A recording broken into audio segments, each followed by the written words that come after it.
I'm Mike Hackard of Hackard Law. I really do feel fortunate to represent abused beneficiaries seeking justice against trustees who appear to put their own financial interest over the beneficiaries that they're duty-bound to serve. So let me tell a story, and it's drawn from real-life cases, and some are public, some are confidential. In any event, the facts have been changed sufficiently to protect any confidentiality concerns. And how does a story like this unfold? Well, my assistant, Kelly, receives a call from a Daly City caller. The caller, Cinderella, tells Kelly that she is the daughter of Mama Bear, a longtime San Francisco resident who died in 2017 at the age of 80. Mama Bear had only one child, and that was Cinderella. Cinderella and Mama maintained a close relationship throughout Cinderella's life. Papa Bear, Cinderella's dad, and Mama Bear's husband died back in 2010.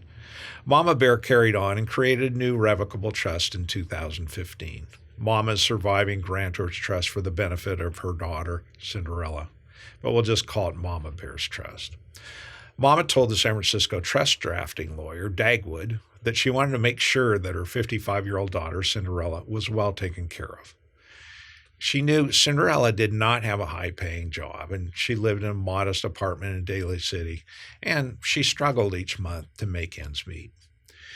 Dagwood suggested an income trust with the following provisions, all of these fairly typical.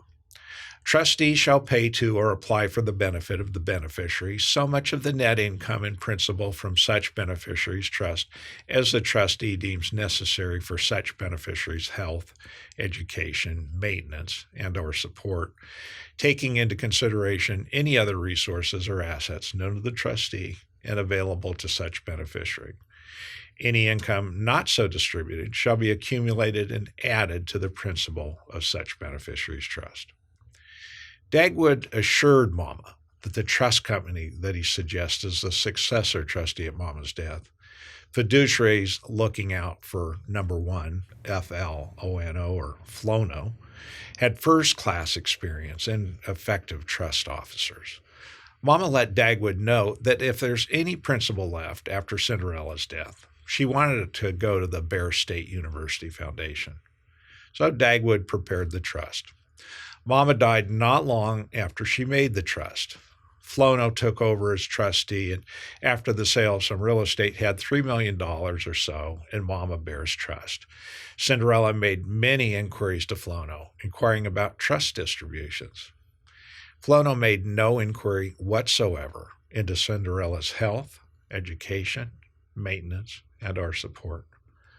Flono let Cinderella know that its committee had decided to pay Cinderella $36,000 per year in income and no principal.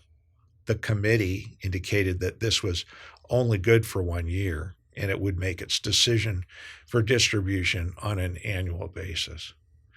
Flono's market reconcilement of the period ending July 31, 2019 showed year-to-date assets of $3 million, trustees' fees and expenses of $42,000, and disbursements to Cinderella, the real beneficiary here, of $24,000. Cinderella shares this disbursement sheet with us. And so stepping back just a bit, it looks like Cinderella has received 0.8% of trust assets year to date, and Flono has received 1.4% for its fees. So I asked Cinderella, do you think that your mama really wanted the trust company to receive more from the trust than you?